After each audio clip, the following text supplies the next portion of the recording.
Los investigadores médicos llegan a usted gracias a Corporación Pharmalab, liderazgo de calidad.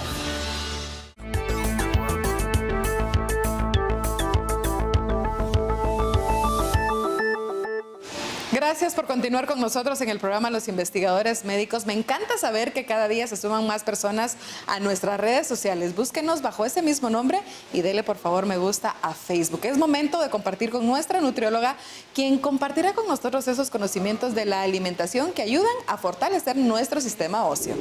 Como en todos los aspectos de la vida, la alimentación y nutrición es importante para mantener la salud de nuestros huesos. Así que el día de hoy hablaremos sobre la importancia que tiene alimentarnos de manera adecuada para mantener en óptimas condiciones nuestro sistema musculoesquelético. Recordemos que aunque las enfermedades del hueso tienen una etiología bastante compleja, podemos disminuir el riesgo de desarrollar estas enfermedades a través de una alimentación y nutrición balanceadas. La formación del esqueleto inicia desde la concepción, así que es de vital importancia que todas las mujeres embarazadas tengan una alimentación adecuada y no olvidemos el consumo de prenatales para garantizar la salud no solo del feto, sino también de la madre. En el periodo de lactancia materna, es importante también que la madre se siga alimentando de manera adecuada, tanto para su salud como para la salud de su bebé. Recalcamos la importancia de que el bebé tenga lactancia materna exclusiva los primeros 6 meses de vida y lactancia materna complementaria hasta los 2 años de edad. El periodo de embarazo y de lactancia puede ser riesgoso para la mujer. Puede ella aumentar su riesgo de desarrollar osteoporosis en una edad más avanzada si no cuida de su alimentación y si no asegura que está obteniendo los nutrientes que son necesarios para mantener su salud ósea. La otra etapa que sigue es la niñez y la adolescencia. Esta también es una etapa importante. Recordemos que aquí ocurre el crecimiento lineal y este crecimiento se debe a que hay formación de hueso. Así que debemos garantizar que nuestros niños y adolescentes también tengan una alimentación balanceada, que sea suficiente, que sea adecuada. Recordemos que la pubertad es la etapa de la vida en la que se acumula más masa ósea, así que debemos garantizar que nuestros adolescentes no solo consuman suficientes alimentos, sino que estos sean de calidad nutricional y que realicen actividad física también adecuada para su edad. Luego en la etapa adulta también seguimos con la recomendación de que nos alimentemos tanto hombres como mujeres de manera adecuada para mantener la salud de nuestros huesos. La mujer en especial tiene mayor riesgo de sufrir alguna enfermedad como la osteoporosis, sobre todo cuando inicia la etapa de la menopausia. Esta es una etapa normal en la vida de la mujer en la que ocurren cambios hormonales. Estos cambios hormonales pueden hacernos más propensas y más vulnerables a sufrir de enfermedades como la osteopenia y la osteoporosis, así que no olvidemos alimentarnos de manera adecuada. En esta etapa puede hacerse necesario un suplemento de calcio, de vitamina D. Recordemos siempre asesorarnos de un profesional médico y no tomemos suplementos de manera irresponsable. De último, quiero aconsejarles la actividad física, que también es sumamente importante para mantener la salud de nuestros huesos. La actividad física no solo mejora nuestra masa muscular, la cual protege a nuestros huesos, sino que también aumenta la producción de colágeno, que es importante también para nuestro sistema óseo, y aumenta el depósito de sales minerales en nuestros huesos. También les quiero recordar algunos de los alimentos que son ricos en calcio. Tal vez solo tenemos la idea de que los lácteos son ricos en calcio, pero existe una variedad de alimentos vegetales que también nos pueden proporcionar este mineral esencial. En el caso de vegetales tenemos el brócoli, tenemos el epazote, tenemos el berro, que son muy ricos en calcio. También son ricos en otras vitaminas y otros minerales que ayudan a la absorción de este. En el caso de algunas semillas como el ajonjolí o las almendras, también podemos incluirlas en nuestra alimentación, ya que nos proporcionan calcio. Algunos cereales integrales también han sido fortificados con este mineral, así que debemos incluirlos sobre todo en nuestros desayunos, ya que nos aportan una buena cantidad de fibra. Y si vamos a consumir lácteos, procuremos que estos sean descremados para asegurar que no tenemos un consumo excesivo de grasas saturadas y grasas trans en nuestra alimentación. Hay un aspecto importante cuando hablamos de todo este sistema en movimiento, es de qué enferman las articulaciones. Hay una entidad que se denomina artrosis y es ese entramado sintomático en el cual se va perdiendo de alguna forma el cartílago, hay fusión, hay fisura, hay ruptura de huesos, pero para esa parte vamos a hablar con el especialista. Artrosis, Ronald, y todo lo que implica esta condición, y veo que ahí tienes una articulación para mejor ilustrarlo. Claro. Bueno, hablar de una fisiopatología realmente de la artrosis, hay muchos estudios obviamente que van definiendo cómo desde la célula importante en esto, que es el condrocito como tal, que es la célula que nos permite que toda esa unión de hueso con hueso, que prácticamente es lo que forma una articulación. Vamos a definir una articulación como la unión de hueso con hueso. Pero muchas veces esa unión de hueso con hueso, hay una fase proliferativa donde el condrocito empieza a ser atacado de alguna manera y ese factor mecánico de ataque va a hacer que toda la matriz subcondral, todo lo que es esa matriz importante que se encuentra dentro del hueso, empieza prácticamente a perderse. Aunado incluso a osteofitos que se van formando dentro de la articulación. Y esto pues entra al campo incluso de la reumatología ya, porque hablar de artrosis no es solo un campo netamente fisiátrico, sino que es un equipo de trabajo el que debe trabajar. ¿Por qué? Porque las cápsulas articulares van a tener tendones importantes, van a tener ligamentos y van a tener líquido sinovial. Por lo tanto, el eje de una articulación, cuando ya se va perdiendo un ángulo específico, donde ya hay, como tú mencionas, un choque constante en esa matriz, obviamente vamos a tener que utilizar en conjunto, un grupo de profesionales debe trabajar toda la articulación, no entra solo al campo fisiátrico, aunque sabemos que lo primero que nos dice el paciente es dolor. Claro. ¿Qué escala de valoración le voy a dar yo al dolor también? Porque para ello los traumatólogos también utilizan escalas bien definidas, sobre todo la base radiográfica o radiológica, de cómo definir si ya estamos en una artrosis inicial moderada o ya es una artrosis que necesita incluso ya un implante ortopédico. Es lo que no queremos prácticamente, ¿verdad? Llegar a un implante, pero a manera de decir cuál es en sí la célula que va degenerándose es el condrocito, que es básicamente el cartílago articular. Hablando del aspecto articular, es importantísimo, Ronald, que platiquemos de las articulaciones más comúnmente afectadas. ¿Cuáles son estas? ¿En qué porcentajes? ¿En qué periodos de la edad? ¿O en qué situaciones de factores de riesgo? Ok. Viendo la incidencia en clínica, obviamente teniendo la oportunidad de trabajar en dos instituciones, si lo vemos así, hablemos por ejemplo en el Hospital Militar, por ejemplo, donde el grupo de población va a personal que está desarrollando un área operativa netamente, donde la rodilla y el tobillo van a ser las causas más importantes o vulnerabilidad en las articulaciones, porque es netamente operativo. Estamos hablando de un aspecto ocupacional quizá, pero tenemos que tomar en cuenta esa incidencia dependiendo del área donde tú te desarrollas en determinado momento.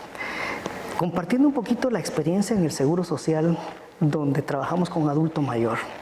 Ya ahí vemos la obesidad como un factor importante, vemos algunas deformidades en varo y en valgo, le llamamos nosotros, es decir, aquellos pacientes que ya van con tendencia a ser un poquito cornetos, como decimos en el caló normal, es decir, se van haciendo las rodillas un poquito más arqueadas, y el valgo, que es lo contrario, están haciendo una L hacia afuera. Entonces nos topamos con pacientes ya que solo clínicamente puedes pensar que la rodilla va a ser la más vulnerable.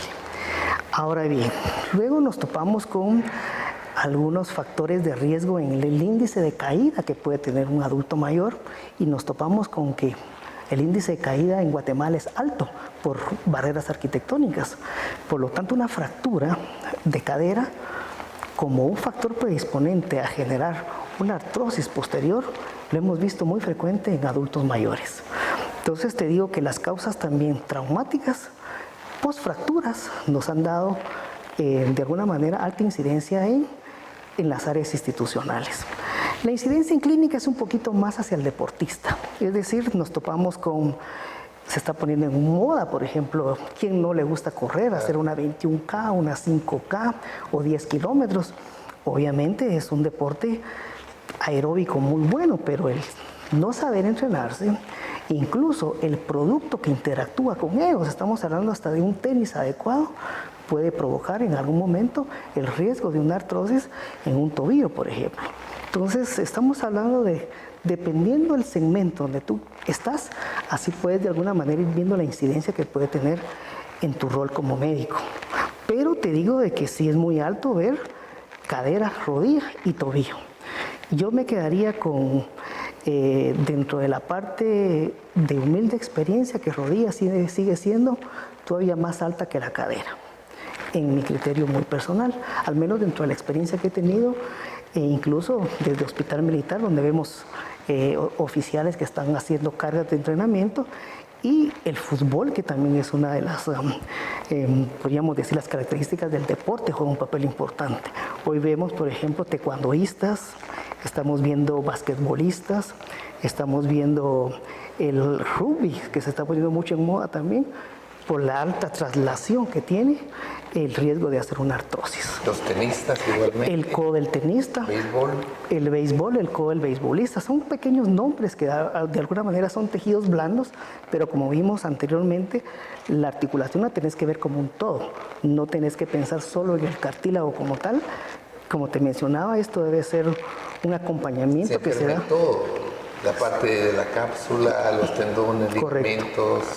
Y la importancia que tiene, por ejemplo, la estabilidad que le vas a dar a una articulación en determinado momento. Por eso la importancia que tiene un fisioterapeuta, que es parte de lo que uno debe tener en su equipo de trabajo, porque el dolor es la primera característica del paciente. Cómo aliviarlos, que es lo primero que nos llega y nos pone ahí sí que un dolor de cabeza, porque cómo aliviar al paciente que ya tiene una artrosis de leve moderada. Entonces vamos desde antiinflamatorios no esteroideos hasta regeneradores actuales o incluso células madre, que se está poniendo mucho en moda también.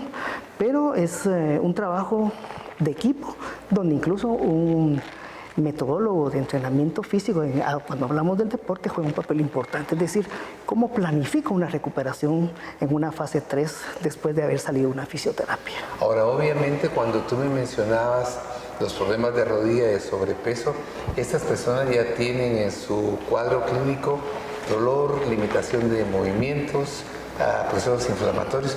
¿Qué ocurre ya sintomáticamente con estos pacientes y cuál es el pronóstico negativo si no son abordados a tiempo? Bueno, lo primero que vemos normalmente clínico es que vemos ya una alta incidencia de fibrosis. Es decir, ¿eso en qué se traduce? En rigidez articular.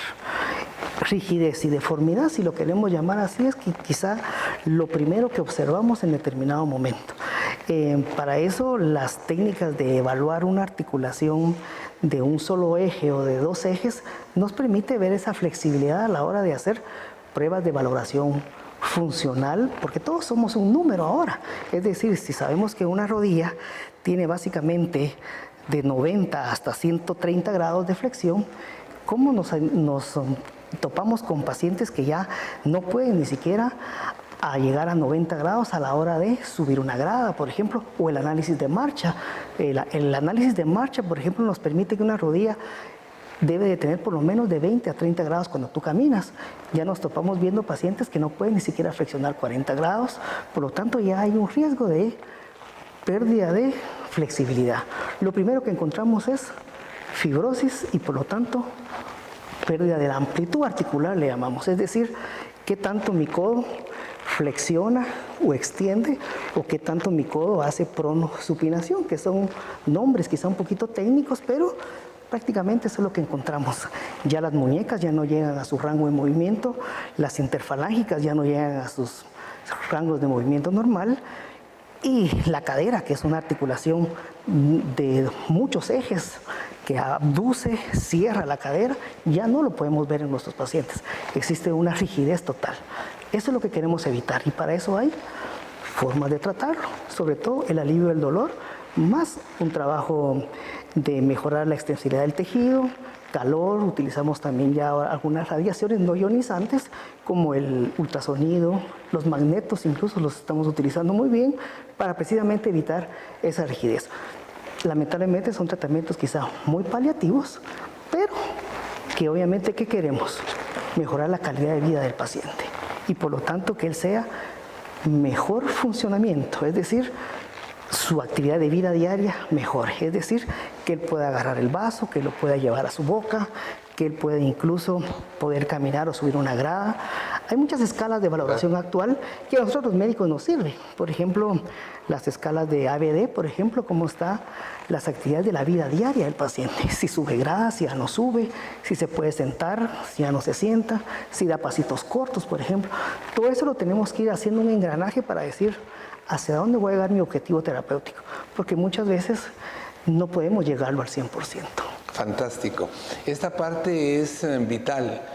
Hablar de una enfermedad que va ocasionando rigidez, pérdida del movimiento e incapacidad es algo muy serio. Piensen ustedes en casa qué puede estar ocurriendo en el interior de una persona que ve que tiene imposibilidad de amarrarse los zapatos, de bajar o subir gradas o de moverse. Así es que en el siguiente segmento vamos a pasar a hablar de un aspecto muy importante que tiene que ver con deporte y enfermedad articular. Continúe con nosotros.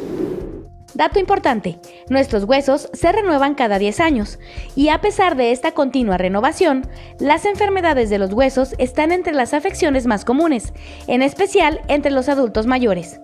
Las enfermedades de los huesos se deben a varios factores como genéticos, infecciones, un mal desarrollo óseo o bien una mala alimentación.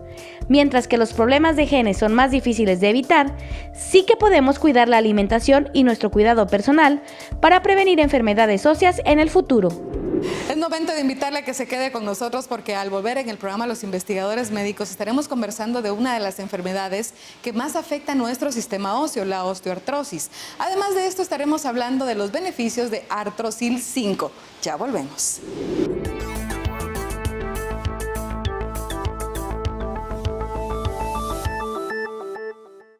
¿Ya conoces Sevilac? Sevilac es un modulador de energía vital, equilibra el sistema inmunológico y fortalece el desarrollo físico y mental. Sevilac es un compuesto de flavonoides, vitaminas y minerales que contiene betalaína, magnesio, zinc y vitamina C, elementos necesarios para favorecer la producción de energía y mejorar la función de nuestro organismo. Sevilac, energía para vivir.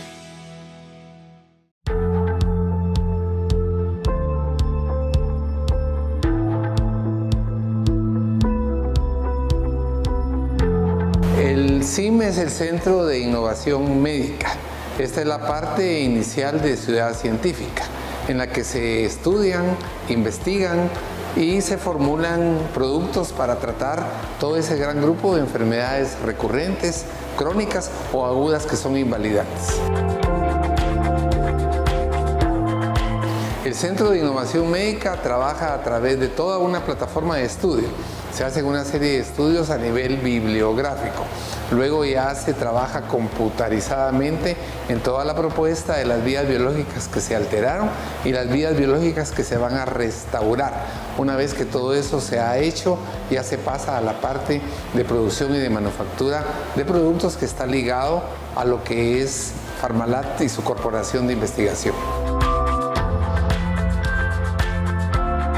Las enfermedades que trata el CIM inicialmente son los coadyuvantes para el cáncer y luego se sumó a esto una buena cantidad de enfermedades crónicas no resueltas que incluyen diabetes, enfermedades cardiovasculares, enfermedades degenerativas del sistema nervioso central como Parkinson, Alzheimer y todo otro tipo de entidades que son recurrentes y que aunque no parezcan graves, son bien invalidantes como colon espástico o colon irritable, úlceras, gastritis, reflujo. Todo este tipo de entidades son tratadas en el CIM. El tratamiento es obviamente innovador. Son biomoléculas, son los extractos de las moléculas de plantas que tienen propiedades farmacológicas y terapéuticas. Estamos hablando de cómo se pudo extraer de la granada, de la guanábana, de la fresa, de diversas plantas, la molécula específica que tiene acciones precisas. Todo esto, como expliqué anteriormente, se estudia, se ha llevado tiempo poderlas conjugar y hoy día tenemos ya productos como Limtox, que es un desintoxicante o un antioxidante o un regenerador universal. Tenemos Oconex como coadyuvante en la terapia del cáncer, Proxazin para próstata con resultados fabulosos, Sevilac, que es un producto para tenerlo en la mesa diariamente y evitar que haya un proceso oxidativo, y es para niños y adultos. Y estamos por formular ya un producto para la diabetes.